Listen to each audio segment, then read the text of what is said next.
مرنے کے بعد سورہ یاسین پڑھایا جاتا ہے، تو اب کیا سورہ یاسین کو سن کر وہ اس پر عمل کرنے کے لیے اٹھ کھڑے ہوگا؟ کیا اس کو وقت دیا جائے گا؟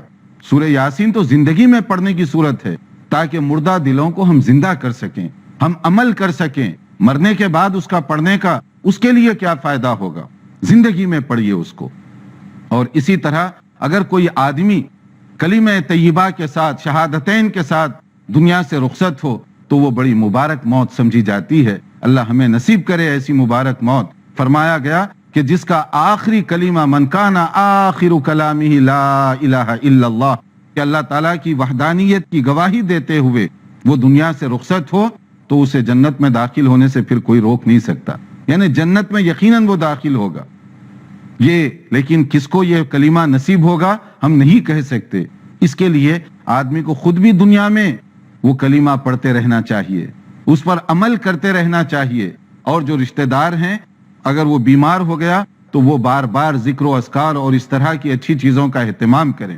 اسی طرح سے ایک اور مسئلہ ہے کہ مرنے کے بعد رونا پلانا واویلا چیخ و پکار ان چیزوں سے منع کیا گیا، بلکہ کچھ آداب بتائے گئے۔ سب سے پہلے انا للہ و انا الیہ راجعون کہنا چاہیے کوئی بھی مصیبت میں، کہ ہم اللہ کی طرف سے آئے ہیں اور اللہ تعالیٰ جب تک چاہے ہم یہاں رہیں گے، اور جب اس کا فیصلہ ہو گیا ہم دنیا کو چھوڑ کر رخصت ہونے والے ہیں۔ یہ ہے ایک مومنانہ بصیرت۔ جب بھی کوئی مصیبت آئے اللہ کو یاد کرتا ہے کہ زندگی اور موت کے فیصلے اللہ تعالیٰ فرماتا ہے، اور وہی زیادہ بہتر جانتا ہے کہ کس کے لیے کتنی زندگی مناسب ہے۔ پھر اس کے بعد دوسری جو چیز ہے اس کے اپنے جسمانی اعضاء اس کو ٹھیک کیا جائے، صحیح پوزیشن میں رکھا جائے، کیونکہ مرنے سے پہلے کبھی ہاتھ کی پوزیشن، کبھی پاؤں کی پوزیشن، آنکھوں کی پوزیشن صحیح نہیں ہوتی، تو آنکھیں بند کریں، ہاتھ سیدھے رکھیں، سر وغیرہ کوئی ایسے تکیہ وغیرہ پلو رکھا ہوا ہے اس کو نکالیں، تاکہ وہ جو ہے صحیح انداز سے اس کا سفر آخرت کے لیے اس کی تیاری کی جا سکے۔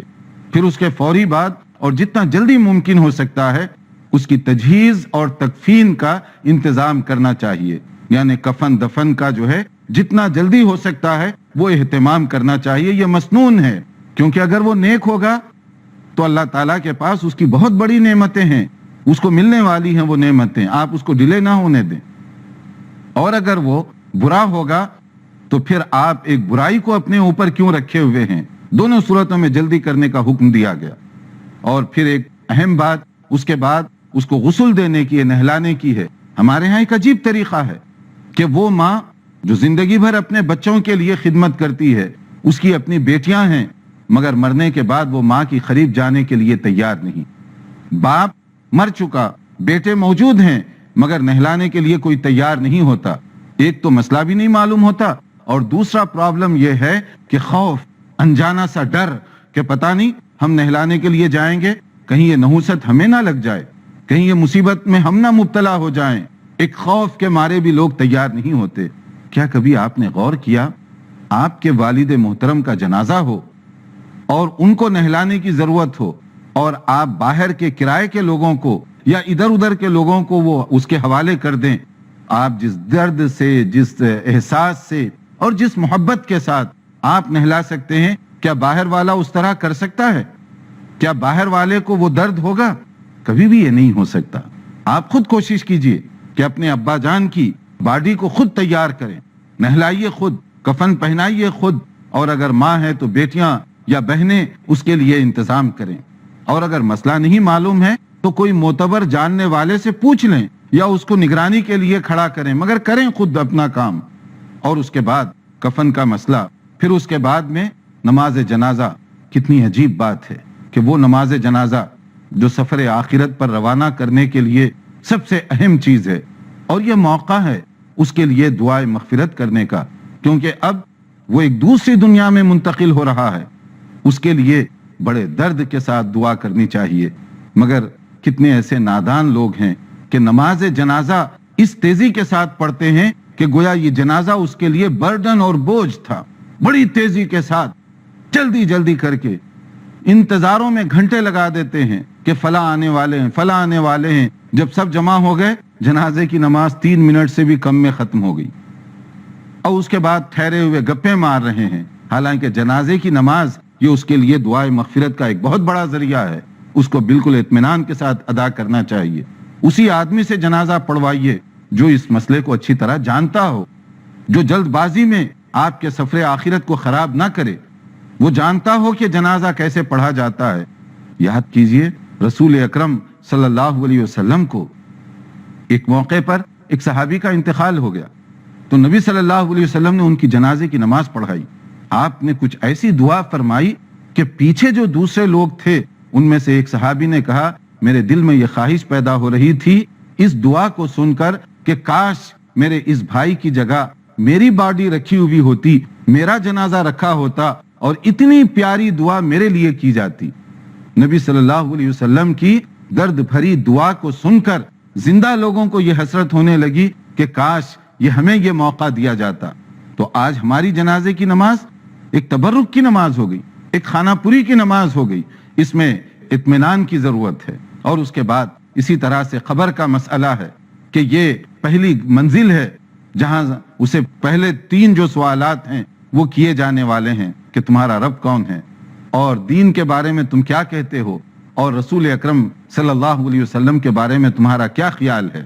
جو مومنانہ زندگی بسر کیا ہوگا وہ آسانی سے جواب دے دے گا، یعنی پہلے پیپر میں کامیاب، اور جو مومنانہ زندگی نہ بسر کیا ہوگا وہاں ندامت، پچھتاوا، حسرت ہوگی اس کو، اور وہیں سے اس کے لیے سزا اور عذاب کی جھلکیاں اور اس کا معاملہ شروع ہوگا۔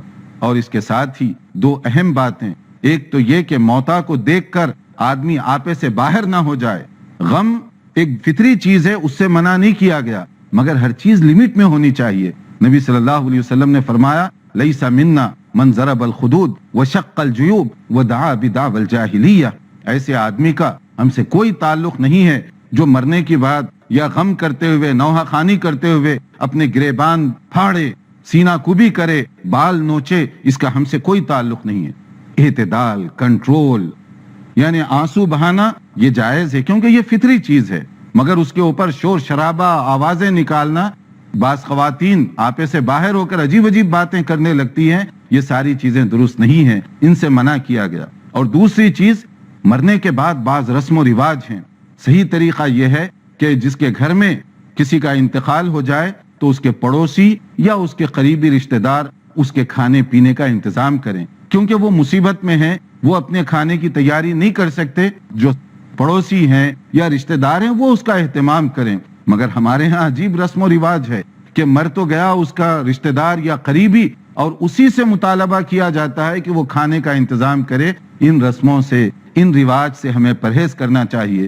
ساری گفتگو کا خلاصہ یہ ہے کہ زندگی میں ہم موت کی تیاری کریں۔ موت کی تیاری عمل کے ذریعے سے ہوتی ہے۔ اللہ تعالیٰ مجھے اور آپ کو عمل کرنے کی توفیق عطا فرمائے اور ہم سب کا خاتمہ بالخیر ہو۔ وآخر دعوانا ان الحمد للہ رب العالمین۔